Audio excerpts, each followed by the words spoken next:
When it came down to the nitty gritty, the real pushing, you're 10 centimeters, you're basically wide open, ready to go, point, it was very hard.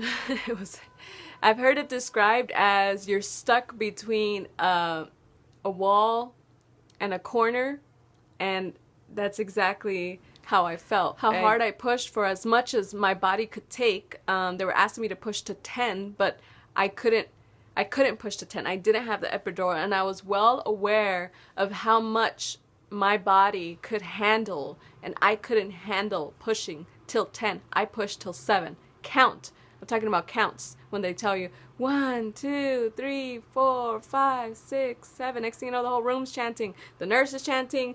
The father of my child is chanting. My mom's chanting. I had to literally tell them, stop chanting. Stop it. Let me concentrate. And at that point, my doctor decided to cut me, make an incision.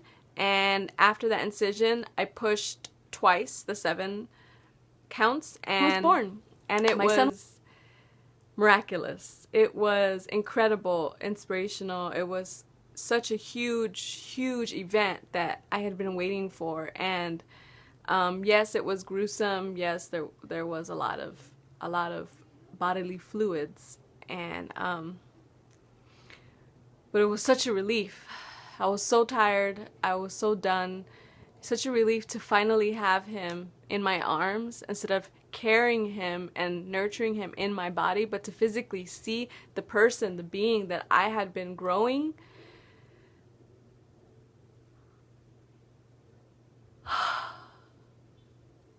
That's how I felt. And it was amazing. And it's so empowering to know that I grew him.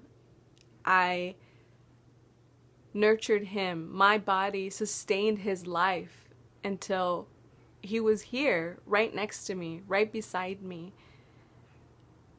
I could hear him cry. He had 2 perfect eyes, perfect nose, and to have him on my chest, he was crying and he was crying, but once I started talking to him, I thought to myself, I need to talk to him. He needs to hear me, that he's okay. It must be so cold, and he must be in shock right now, because the babies, you know, it's shocking for them. They're living in this warm environment, and then they're taken out. They're cold, and there's bright lights, and I spoke to him, and his father put his hand on his whole abdomen, and he was talking to him, and right away when he heard our voices, he just quieted down, and he knew that it was us, that he's safe, that I'm with mommy and daddy. And that was such a beautiful feeling.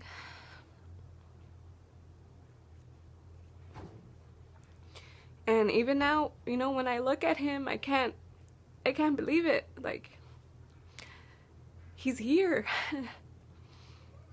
My little boy's here. He's actually here, and he's a real person.